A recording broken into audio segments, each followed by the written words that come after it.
चित्रम दृष्ट्वा उत्तरम लिखा, चित्र देखकर उत्तर लिखने हैं।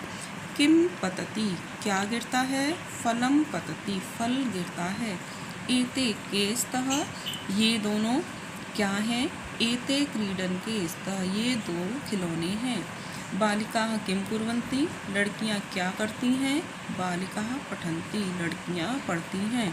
कानि विकसन्ति, क्या खिलते हैं? पुष्पाणि विकसन्ति, फूल खिलते हैं। मयूरौ किं कुरुतः, दो मोर क्या करते हैं? मयूरौ नृत्यतः, दो मोर नाचते हैं।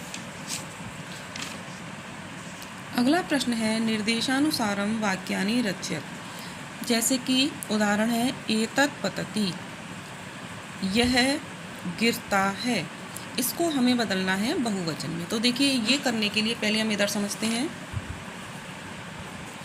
मैंने आपको पिछले 2 पाठों में बताया था पुल्लिंग में एक वचन, द्विवचन, बहुवचन, इनमें संज्ञा होती है बालका मतलब एक लड़का, बालकौ 2 लड़के और बालका अनेक बालक।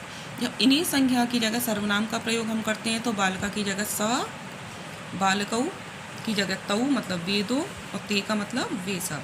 और एक वचन, द्विवचन, बहुवचन की जो क्रिया होती है वो है पठति, पठता, पठन्ति। पठति का मतलब एक पढ़ता है, पठता का मतलब 2 पढ़ते हैं और पठन्ति का मतलब अनेक पढ़ते हैं। इसी तरह स्त्रीलिंग में होता है संज्ञा होती है बालिका मतलब एक लड़की, बालिके 2 लड़कियां, बालिका अनेक लड़कियां। इनकी जगह जब सर्वनाम का प्रयोग किया जाता है स्त्रीलिंग में तो बालिका की जगह सा आ जाता है। मतलब स्त्रीलिंग में सा मतलब वह, ते मतलब वह दो और ता मतलब वे सब। क्रिया वही रहती हैं जो पुल्लिंग में रहती हैं, पठति, पठता, पठन्ति।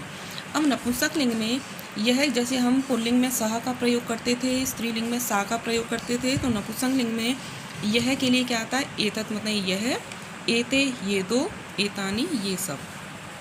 तत् का मतलब वह, ते का मतलब वे दो और तानी का मतलब वे सब।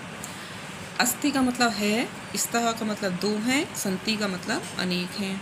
और फलम, फले, फलानी, फलम का मतलब एक फल, फले का मतलब 2 फल और फलानी का मतलब अनेक फल। ठीक है, तो ये है एतत् पतति। अब ये क्या है?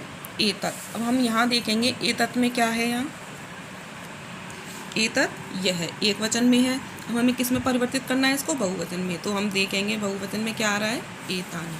ठीक है, तो यहाँ आ गया एतानि। फिर है पतति। पतति किस वचन में आ रहा है? पठति, एक वचन का होता है, तो बहुवचन में क्या आ गया? पतन्ति। ठीक है, एतानि पतन्ति। दूसरा है मयूरः नृत्यति। मयूरा एक वचन का है। अब इसको हमें किस में परिवर्तित करना है? बहुवचन में। तो बहुवचन में मयूरा का क्या होता है? जैसे बालकः, बालकौ, बालकाः, इसी तरह आ गया मयूरा। और नृत्यति का बहुवचन नृत्यन्ति। फिर है एतानि यानानि। एतानि, एतत्, एते, एतानि, इसको हमें बदलना है द्विवचन में। तो क्या आया? एतत्, एते, एते और यानानि का द्विवचन यानि। इसी तरह छात्रे लिखतः। बालिका, बालिके, यानी ये द्विवचन में, इसको हम बहुवचन में बदलना है। तो बालिका, बालिके, बालिका, तो छात्रा, यहाँ आ गया छात्रा। और लिखति, लिखता, बहुवचन में लिखन्ति। इसी तरह नारिकेलम पतति, नारियल गिरता है, इसको हम द्विवचन में बदलेंगे तो नारिकेलम की जगह आ गया नारिकेले और पतति, पतता। ठीक है, फिर है प्रश्न 6, उचित पदानि संयोज्य वाक्यानि रचयत। उचित पद चुनकर हमें वाक्य की रचना करनी है। तो कोकिले कूजता, यानी 2 कोयल कूक रही हैं। पवना बहती, हवा बह रही है। पुष्पम विकसति, खगः उत्पतति, मयूराः नृत्यन्ति, सिंहा गर्जन्ति।